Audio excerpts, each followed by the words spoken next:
તાજેતરમાં લોકસભાના શીતકાલીન સત્ર દરમિયાન દેશના યશસ્વી વડાપ્રધાન, વિશ્વના સૌથી લોકપ્રિય નેતા આદરણીય નરેન્દ્રભાઈ મોદી સાહેબના નેતૃત્વમાં દેશના ગ્રામીણ અર્થવ્યવસ્થામાં આમૂલચૂલ પરિવર્તન આવે તે હેતુથી વિકસિત ભારત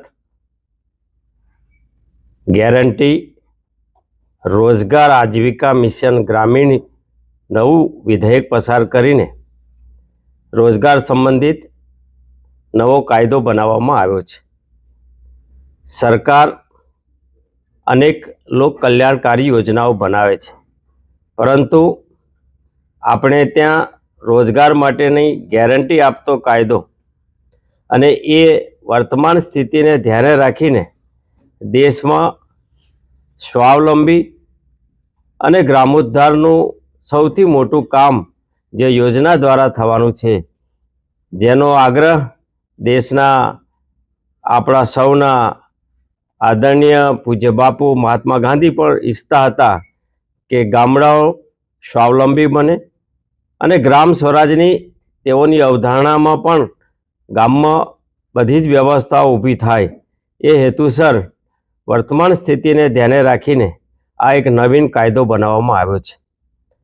ભૂતકાળમાં નરેગા અને નરેગા એટલે એક રીતે કહી શકાય કે ઇંગ્લિશ નામ સાથે જોડાયેલી આ યોજનાઓ પણ કાયદા આવ્યા, પરંતુ હવે દેશમાં ગ્રામીણ અર્થવ્યવસ્થામાં એસેટ ક્રિએટ થાય.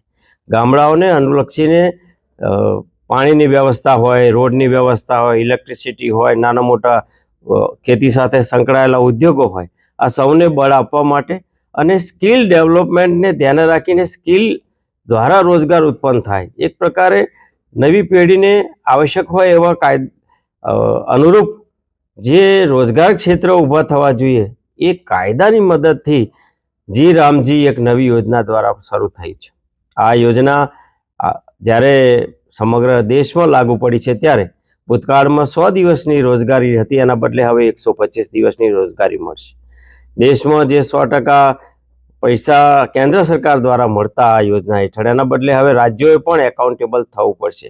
રાજ્યોએ પણ 60% કેન્દ્ર સરકારના અને 40% પોતાનો ભાગ આપીને 40% શેરિંગ રાજ્યોએ પણ કરવું પડશે.